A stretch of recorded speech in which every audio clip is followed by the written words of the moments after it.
Bobby Marks worked in the front office with the Nets, knows a lot of guys around league circles. I'm very intrigued to find out from Bobby. Bobby, whether you would think that at this stage right now, Markelle Fultz has any tradable value for the Philadelphia 76ers. Are they going to kind of be in a holding spot with this guy for a little bit? Well, I mean, I think every contract's tradable. I mean, I think it's just a matter of what type of value are you looking to try to get back. I mean, you will not get what you gave up to get him. We all know that. But are you looking either just to cut bait with the player, or are you looking to maybe try to get maybe a late first round pick? So I think that's kind of where the direction you're going. If you use Fultz to either get a pick and a player, maybe help your bench out a little bit. But yeah, I mean, I think there has to be a comfort level for a team that there's enough a body of work for what you've seen, and that maybe you can fix whatever he has, whatever ailment, either mentally and and physically. And it's one of the and you guys, you're right there. I mean, one of the most bizarre cases that I probably have ever seen. A player coming out of college that we all thought was a top 3 pick. Nothing, there was no kind of red flags really.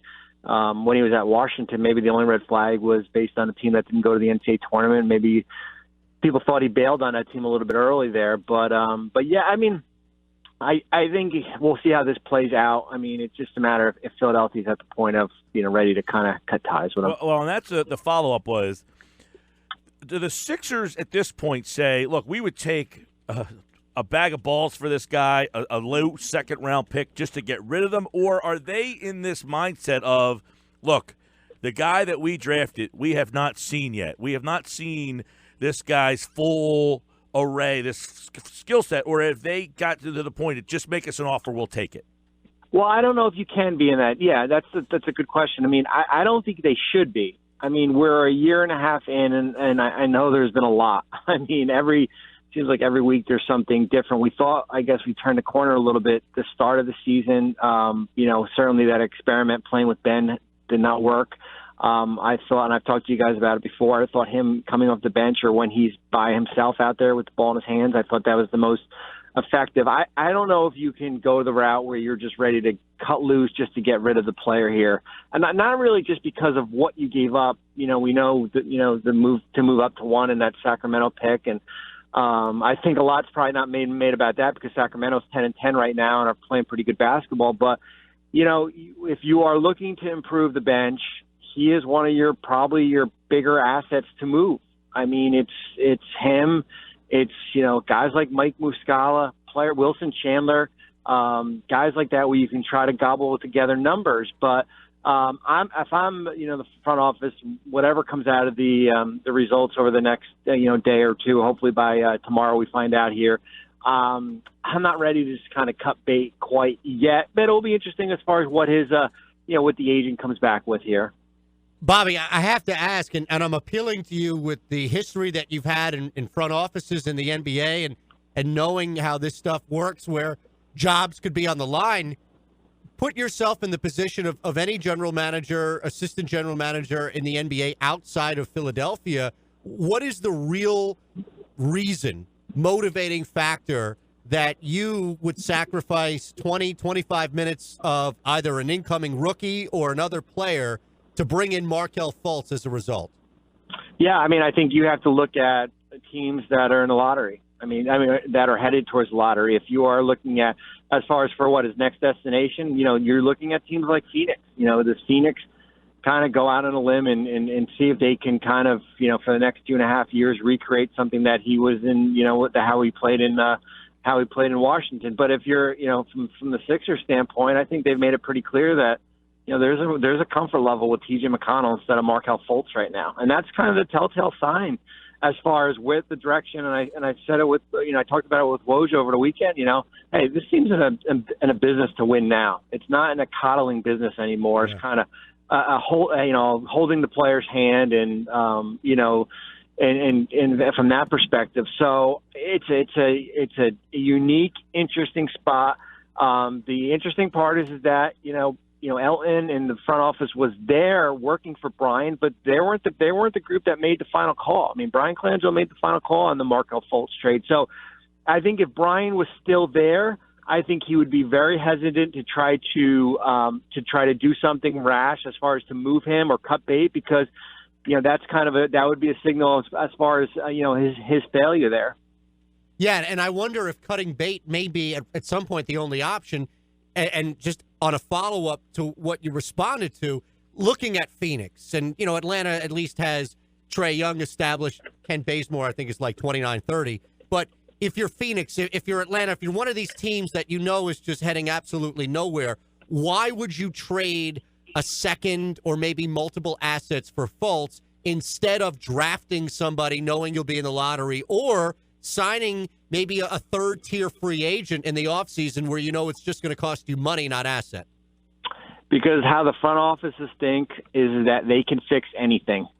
For the same reason, Bobby, why the Sixers would be reluctant to give him up for a bag of balls, because they feel like maybe there's a breakthrough coming for a 20-year-old kid when he's 21 or 22 that we haven't seen yet. That's why these teams would take the chance, and that's why the Sixers are reluctant to give up on him. Hold on a second. I mean, I know that strange things have happened before, Bobby, but we're talking about a very unique situation in which a kid, for all intents and purposes, is going through the yips. This is not Anthony Bennett who can't play, and nor is this Victor Oladipo who needs to grow into something. I don't know if anybody would take that risk, and that's why I ask you, because you've been in that situation where you've had to weigh risks before. I think there would be teams willing to take the risk. The willing to take the risk to trade a first-round pick, I don't see it. I think there would be a team that would be willing to trade a future second-round pick down the road. I think Cleveland would be willing to take him on if, to trade Kyle Korver in a future second round for Markelle Fultz. I think that's the type of risk that teams are willing to take. For Cleveland, a team that's not going anywhere, and they're looking probably to get rid of some of their veterans there. But yeah, I mean, as I said before, just working, being on the side of in New Jersey, working in a front office, it's similar to the draft. Teams always draft on potential because it usually saves their job for 3 or 4 years. But there will be teams out there that think that they maybe could fix Markelle Fultz either physically or mentally here. Bobby, how much of a disservice do you believe the Sixers made on Markelle Fultz by giving him that starting position before he really earned it? Do you believe that? Is there any truth to that? Well, that's yeah. I mean, it's almost like starting a rookie quarterback and then pulling him midseason, and then is his confidence shot? Can you ever have him come off the bench now? I don't know. I mean, I thought there. I just didn't think about him and Ben working together. I didn't think that would work, either starting or if he came off the bench together. I just didn't see the fit there. And I've said all along, I thought there were some moments, in that Orlando game early in the year, in the Detroit game when they lost in double overtime and he didn't play the last, 6 or 7 minutes. But there was a small sample of a body of work there that I thought that this was going to work out here. So do I think psychologically it hurt him that, he got pulled from, starting, going off the bench? I mean, I think it coincided with the Butler trade. I mean, but if I'm Philadelphia, I mean, I didn't have, you didn't know you were doing the Jimmy Butler trade back in the preseason or back on game one. So I think it was worth the risk to start him. But this is a big boys league. Mm-hmm. You gotta accept everything, either coming off the bench or starting. And now you get Jimmy Butler, and the reality is that Markelle Fultz comes off the bench. Bobby Marks, ESPN NBA in front office insider, with us here on the Boardwalk Honda Hotline. The interesting part. Did they draft Markelle thinking he was a 2, or that he could develop into a 2, or did they not know that Ben Simmons was going to be their 1? I think they drafted him to think he could be their 2. I think that's the reality of it, and it's backfired big time. Here's a guy who shot, I think, 40+% from 3 at the University of Washington. Yeah, 41. And that he could play. I mean, a lot of people compared him to a John Wall type scoring guard. So, and I think that was kind of the trend where we're seeing in the league here, where maybe guys who are ones. Maybe he was a Dennis Smith Jr. type player who's probably maybe better off the ball in a scoring guard role here. And the reality is that he's more comfortable probably setting up his teammates. And now we've got either the physical or the mental ailments here. And it's kind of been, it's been the perfect storm. Which is somewhat, I mean, I agree that he's probably better. Well, from what we've seen in the NBA, he's certainly more comfortable. But one of the things at Washington was the team was so bad, he had the green light to shoot whenever the heck he wanted to. I mean, this guy was taking 26 shots in a game multiple times. I mean, he wasn't gun shy. Well, you're right. I mean, I think that's probably why maybe going to a different team, probably the worst situation for him was getting drafted by Philadelphia or Boston, where he can and that's where you see a lot of, Trae Young in Atlanta has not been, lighting the world on fire, but they give him a long leash and he's able to do what he can do down there, but he's certainly setting guys up and we don't hear much about Trae Young, but you're in Philadelphia, you're in Boston, teams that are, expected to be, fighting to get to an NBA Finals here. So, but it will be interesting. We'll see what happens in the next day or two. Maybe we'll have some more clarity here, as far as what the doctor that he is seeing compared to what the Sixers doctor will be. And if the doctor that he is seeing declares that he should be shut down, then the Sixers have the right to go through this fitness panel where Fultz would get evaluated by an NBA doctor, a doctor from the Player Association, and a third doctor to determine as far as if the backing of this, the second opinion kind of carries some weight here. Bobby, I wanted to bring you back the change of scenery conversation. And by no means am I saying that you are doing this, because I think that you provided not only here with us, but on your podcast and any national outlet, a very balanced view of what's happened here with Markelle Fultz. But as you know, Philadelphia has I'm told, a little bit of a reputation. And in this particular case, I don't think that I just worry that the conversation shifts to, well, he couldn't play in Philadelphia. He couldn't make it in Philadelphia. Because you're right, the expectations have changed, but they've only changed over the last year, really. We were as patient as it got with Joel Embiid, with Ben Simmons' injury. And I think that there's been multiple standing ovations with Markelle Fultz here the last year and a half. There's a change of scenery, definitely a need, but I have to be honest, Bobby, this might be the one time I've said this is all on the player and not even a balance or some sort of combination. Oh, I agree with you. I mean, I was there when, you had 7,000 people in the building and, these fans are as supportive, and I was there in game 1 and 2 and basically they gave him a standing ovation when he took a 3-point attempt. I mean, so this fan base in the city has been as supportive as they can be here. For an athlete, I think the change of scenery comment is probably more about from an expectation level. I think you could have probably said that if Markelle Fultz was in Toronto, if Markelle Fultz was in Golden State or some of these other, good teams here. So yeah, I mean, I don't put the weight of it didn't work out because of playing in Philadelphia, or, we see pitchers that go to New York and can't produce. I don't probably buy that notion. I think it's more about probably the expectation level of being on a good basketball team and expected to play and live up to the number 1 pick in the draft from a year ago. Bobby Marks with us here, and check out the Woj podcast that Bobby was a guest on. His most recent podcast was really good, talking about this situation, because you guys brought up, and you said it earlier, that they're not in the coddle business, but the fans have been somewhat supportive, more so than probably other places. There has been some understanding to be like, hey, let's let this guy. But also, the team has been somewhat like J.J. Redick willingly stepped aside for this kid. He took the minutes of somebody who maybe was more deserving, and from all accounts, there has been no friction. So are the Sixers, is this organization maybe the best spot for him to grow and get out of this thing?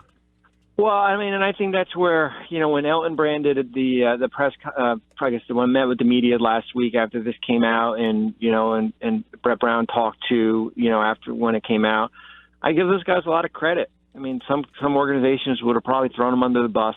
and they've basically put up a brave front here. And I know this has irked them to the 10th degree here. So, yeah, I mean, from that situation, you're talking about this recent thing of him saying that he has an injury?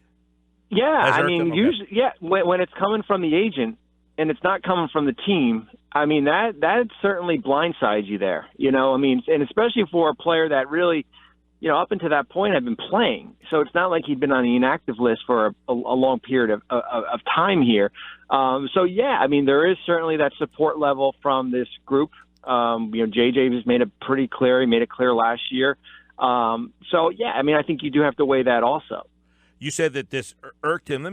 I know you might not know this or might have any information, but do you get the sense that Markelle is possibly not on board with his team? You know, that he wants to play, he wants to be a part of the team, but is getting advice that is suggesting, no, you can't? Well, I think, you know, I never want to, you know, put it on the player's lap here, but I would hope that it was the player who went to the agent and said, I'm just not right.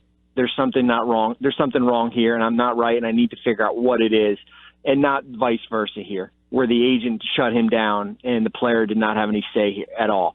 I would hope it would be on the player, and that goes back to if it was the player, then why wouldn't you go into the training room, or why wouldn't you talk to the coach or the team doctor whenever their last game was and said, you know what, my shoulder, my wrist, there's something not right. Can we go take a look at it here? And not go through a second opinion, unless there's just not a trust level with the doctors in Philadelphia. Bobby, let's say that you know, the shoulder specialist information comes out and everything's fine. He says, "Listen, I looked at him. There's not a whole lot to report. He's not injured. Maybe still feeling some pain, but overall, he's okay." How do you anticipate the Sixers handling this moving forward? I mean, we've been discussing it all day. Are they going to keep him? Are they going to make a trade just to unload him, or are they just going to sit and wait? Like, what do you think they're anticipating to hear from this doctor, and what the ideal situation is? Well, I mean, that's a good question. I mean, in a perfect situation, if the doctor comes back and says, you know, everything is clear, I mean, and you know he's able to play, I mean, in a normal situation, I would probably have him go play down in the G League for a little while. Especially if he's not going to be playing significant minutes right now. But I have a hard time believing why he wouldn't be, because of how the bench is right now. I mean, it's not a deep bench, as you know. But yeah, I mean, but I don't know if he can handle playing in the G League. I mean, if we think there's something, you know, other than physical here, I think you'd have a hard time going down to Delaware and playing and riding on a bus and flying charter here to city to some of these undesirable locations here. So. Yeah, I don't. It's going to be interesting as far as what the doctor, you know, comes back with, if it's tendonitis in his shoulder or some other type of ailment, you know, down the road. Yeah, I wonder how much we'll truly know about Markelle Fultz this year, and then that begs the question. Let's assume he plays a little bit. Let's assume he gets shut down. I mean, I can't see a scenario, Bobby, where Markelle Fultz is playing 33 minutes a night come the middle of January. We never did that. Well, that's what I'm saying, like to the point in which all of a sudden he's where we all thought he would be. But come the offseason, they've already picked up the option, and look at that how you'd like.